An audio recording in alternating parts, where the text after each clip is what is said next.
went to school, but she thought it was important for me to keep up with an American education. So she decided to teach me extra lessons herself, Monday through Friday, but because she had to go to work, the only time she could do it was at 4:30 in the morning.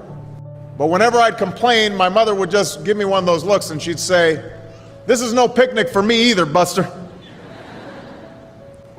So I know that some of you are still adjusting to being back at school, but I'm here today because I have something important to discuss with you. My father left my family when I was 2 years old, and I was raised by a single mom who had to work and who struggled at times to pay the bills and wasn't always able to give us the things that other kids had. There were times when I missed having a father in my life. There were times when I was lonely and I felt like I didn't fit in.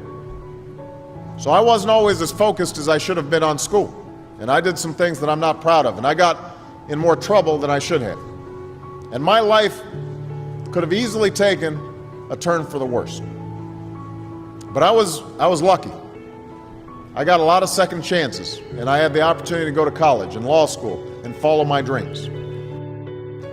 My wife, our First Lady, Michelle Obama, she has a similar story.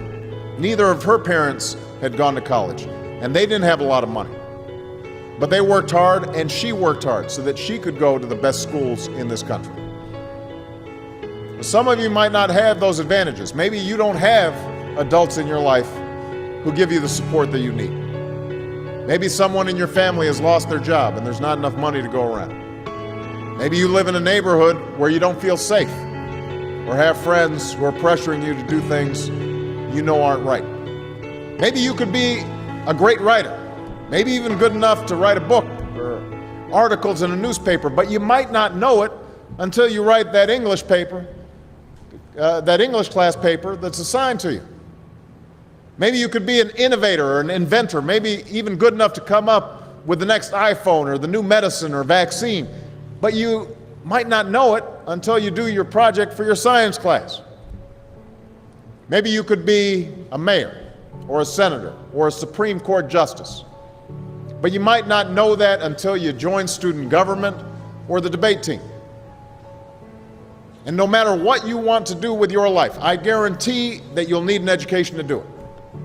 You want to be a doctor or a teacher or a police officer? You want to be a nurse or an architect, a lawyer or a member of our military? You're going to need a good education for every single one of those careers. You cannot drop out of school and just drop into a good job.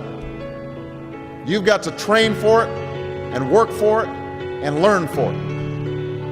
And this isn't just important for your own life and your own future. What you make of your education will decide nothing less than the future of this country. The future of America depends on you. What you're learning in school today will determine whether we as a nation can meet our greatest challenges in the future.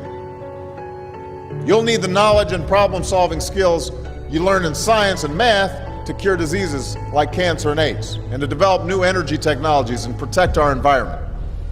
You'll need the insights and critical thinking skills you gain in history and social studies to fight poverty and homelessness, crime and discrimination, and make our nation more fair and more free.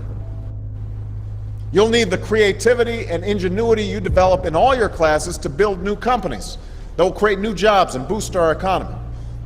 We need every single one of you to develop your talents and your skills and your intellect so you can help us old folks solve our most difficult problems. If you don't do that, if you quit on school, you're not just quitting on yourself, you're quitting on your country. Now, I know it's not always easy to do well in school. I know a lot of you have challenges in your lives right now that can make it hard to focus on your schoolwork. I get it. I know what it's like. But at the end of the day, the circumstances of your life, what you look like, where you come from, how much money you have, what you've got going on at home, none of that is an excuse for neglecting your homework or having a bad attitude in school. That's no excuse for talking back to your teacher or cutting class or dropping out of school. There is no excuse for not trying.